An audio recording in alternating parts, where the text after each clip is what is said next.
award-winning coach equals an award-winning team. It's no wonder the Brea Olinda High School Ladycats are winners. Weeks before they began their tremendous winning streak, we had a chance to interview Coach Sink and his Ladycats in October of 2010. Deborah Kim provides a sneak peek into the drive, ambition, determination, and enthusiasm that Coach Sink has instilled upon his famous Ladycats. Hello, my name is Deborah Kim. I'm editor-in-chief of the Wildcat here at BOHS, and I'm reporting for Brea, beautiful Brea OU.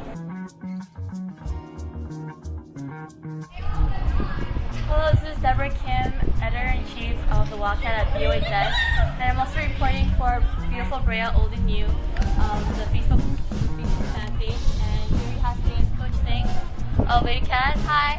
How are you? I'm good. So, I just saw that you were taking a picture with your whole team, and so you guys are getting ready for the upcoming season? Yeah, right now we're working on our media guide, and we try to put out as classy a media guide as any high school in the country, and showcase our kids and our program and Brea High School in general. So we've been doing that for about 20 years, and the media guides are pretty spectacular. Alright, thank you. As you return for each season, does it feel different, the amount of excitement or the stress or the expectations? You know, when you've been successful for 27 years in a row, you're longer lived than pretty much any sports team anywhere in the country. And so there's certain elements that are similar. Every year, the anticipation builds, and it runs a course. And we start out with a lot of excitement before the season begins, and then we go to our early tournaments where we play national level competition, and we play 4 or 5 of the best teams in the whole country, and that's around Christmas time. And then in January we play league play, and you kind of mellow out a little bit as you prepare for the playoffs. And then of course the CIF begins in mid-February, and we have this motto: we want to be playing basketball in March, which is, if you're playing in March, there's only about 16 teams left, and you're playing for a state title. So it never gets old. And there is a lot of pressure because you don't want to be the coach of a Brea Ladycat team that fails. And we haven't had one that failed in so long that no one knows what it would be like. And I don't want to.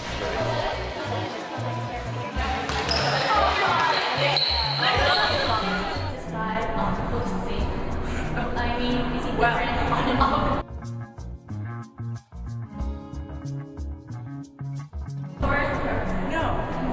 I've had him as a teacher as well, and he's pretty crazy.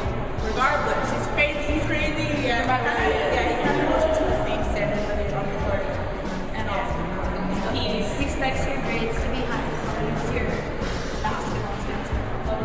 He's not one of those coaches that as long as you're getting by, it's okay. He's one of those coaches that no, you have to be better. You're not an average person. You know?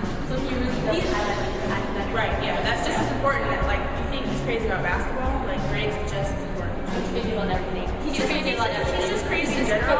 Okay. That's just who he is. That's just insane. Alright, okay.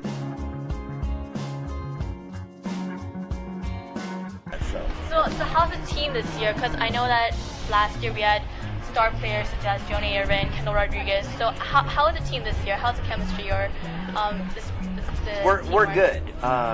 Last year, you know, we were 2 years ago we were the national champions, and last year we were ranked 1, 2, or 3 in the country all year, and we beat Mater Dei, the #1 team, halfway through the year in the Tony Matson Memorial. And then they came back and beat us in the state semis, but that's when Lexi Perry and Justine Hartman and a couple other kids were all hurt. And so we had a great year. But this year, if we get healthy, and we have health issues, we have 3 kids coming off ACL, serious knee injuries. If they all get healthy, and we expect them to, we'll be one of the best teams in the history of the school. If, however, we stay hurt, we will be very good, but our expectations will diminish slightly.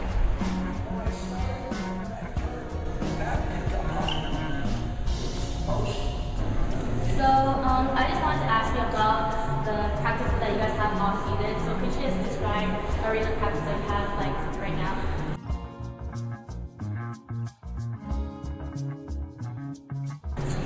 Well, 2 days a week we go we just have PE, and then we have training, and then we have 2 games a week, and then all the other days we just have our PE class. So on Mondays we go for 2 hours. Yeah. We have colleges that watch us too. Yeah, so we have a lot of colleges that come in and like watch us practice, try to recruit some of the players. Okay, so could you talk to me about your dogs, because as a student of yours, I've seen your dogs multiple times, and you act differently to them. Like, you don't scream, you don't shout. I like to say that they're the best trained dogs on the planet, and it's interesting. In 2000, I came back from Africa, and I was sick, and I got bit by an animal over there, and had to go through the anti-rabies regime, which is, if you catch rabies, you die. It's 100% fatal. So, but they put me through the regime, and I had shots in both arms for a month, but I got sick as a result, and I was sick off and on basically for a year. So I bought my first Golden because I was coaching and teaching, and I didn't want to slow down, but I felt crummy all the time. So I was told that Goldens take on the owner's personality, and they're they bring a zen to your life. Yeah. And so I got a Golden as a puppy, and that was Watson, and he's been with me ever since. And they let me bring him to school every day for a year. And I trained him all day long, and he got to know the kids, and he's traveled with me, and now he's 9. So a couple years ago I got a second Golden, Sammy, and Sammy sort of has become very well trained too, and so they're sort of my alter ego, and they follow me around and adore me. And so even when we lose a big game, they're waiting at the door, wagging their tails, are these 2 true believers in Jeff Sink. And so they're members of my little posse.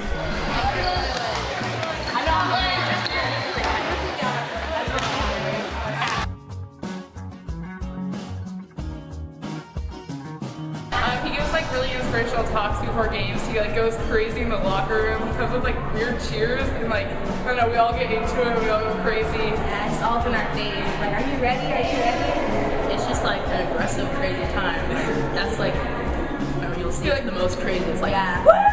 Jumping up and down, like, whatever. He bangs on all the lockers. Does it count for when you guys are actually playing? Like when he's shouting at you guys, you know?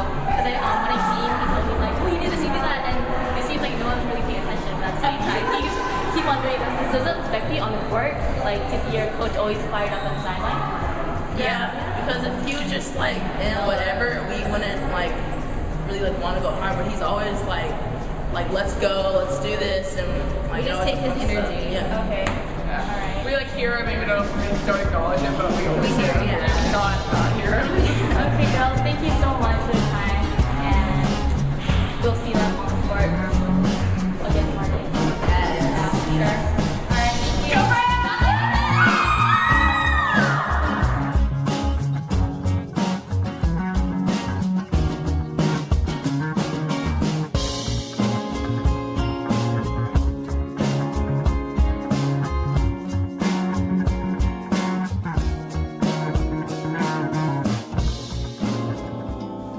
This year's team has the potential to be one of the best teams in the history of the school. As Coach Sink mentioned in our video, if you are playing in March, it means you are one of the 16 teams left competing for the state title. Given they are undefeated at this time, I think it's safe to say, Coach Sink, your Brea Linda High School Ladycats are well on the way to making history and winning a state title.